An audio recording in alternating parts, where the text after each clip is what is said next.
काल सर्प का जंगल। एक शाम रिया नाम की एक लड़की एक गहरे और रहस्यमयी जंगल में फोटोग्राफी करने के लिए अकेली निकलती है। उसके कैमरे में नेचर की खूबसूरत तस्वीरें कैद होती जा रही थीं। मगर जैसे ही वो एक सूखे पेड़ के पास पहुंची, कैमरे का फ्लैश जलता है और एक अजीब सी ऊर्जा फिजा में फैल जाती है। रिया फोटोग्राफ करते करते एक पुराने जंगली रास्ते पर चली जाती है।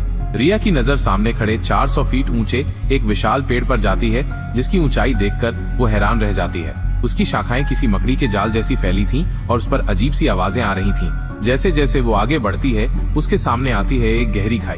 खाई के ऊपर एक पुराना टूटा फूटा लकड़ी का पुल लटक रहा था। हर कदम के साथ लकड़ी चरमराती थी। रिया ने साहस किया और धीरे धीरे उस पुल को पार किया। पुल पार करते ही उसे दिखता है एक खूबसूरत मगर रहस्यमयी तालाब। जैसे ही वो करीब जाती है, पानी की सतह से अचानक निकलती हैं खूंखार जल परियां, जो अपने नाखूनों और लाल आंखों से डरावनी लगती हैं। रिया दौड़कर किसी तरह बच निकलती है। जंगल में दौड़ते हुए अचानक उसकी नजर एक 40 फीट ऊंचे आदिमानव पर पड़ती है, जो पेड़ों के बीच घूम रहा होता है। उसके शरीर पर बालों का आवरण था और हाथ में एक बड़ा पत्थर। रिया छिपकर उसे पार करती है। जैसे ही रिया एक खुले मैदान में पहुंचती है, वो देखती है वहाँ बड़े बड़े रंग बिरंगे फूल खिले हैं। लेकिन ये फूल सुंदर नहीं, इंसानों को खाने वाले मांसाहारी पौधे होते हैं। एक खरगोश को खाते देख रिया पीछे हटती है। वहाँ से भागते भागते अचानक एक 50 फीट लंबा विशालकाय सांप उसके सामने आ जाता है, जो गुस्से में फन फैलाकर रिया को घूर रहा होता है। रिया पास के पेड़ पर चढ़ जाती है और सांप के जाने का इंतजार करती है। जैसे तैसे वो पेड़ से उतरकर आगे बढ़ती है, उसे दिखाई देता है एक आदिवासियों का रहस्यमय कबीला। उनके पास रहस्यमयी प्रतीक, आग के घेरे और मंत्रों की आवाजें सुनाई देती हैं। वे रिया को देखते हैं और उसे बांध लेते हैं, पर फिर उनकी पुजारिन बताती है कि रिया ही है जिसकी भविष्यवाणी की गई थी, जो सोने के मंदिर का द्वार खोलेगी।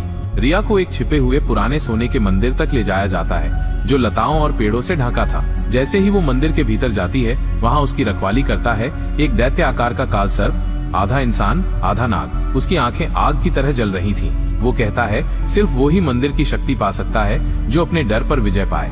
रिया मंदिर में एक पवित्र दीप जलाती है। काल सर्प एक तेज चीख के साथ जलकर राख बन जाता है और मंदिर का दरवाजा खुल जाता है। रिया मंदिर के भीतर जाती है, जहां उसे एक प्राचीन किताब और जादुई हार मिलता है।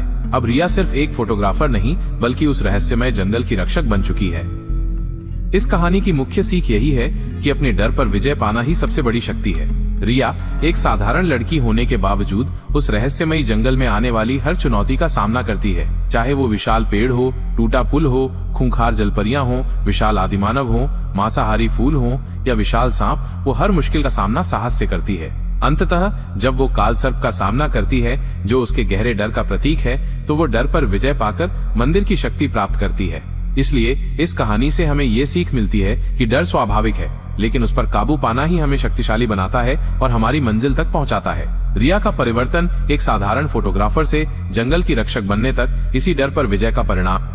अगर आपको हमारी कहानी अच्छी लगी हो तो हमारे चैनल को लाइक, कमेंट और सब्सक्राइब कर लें, ताकि हमारी कहानी आपके पास सबसे पहले पहुंचे।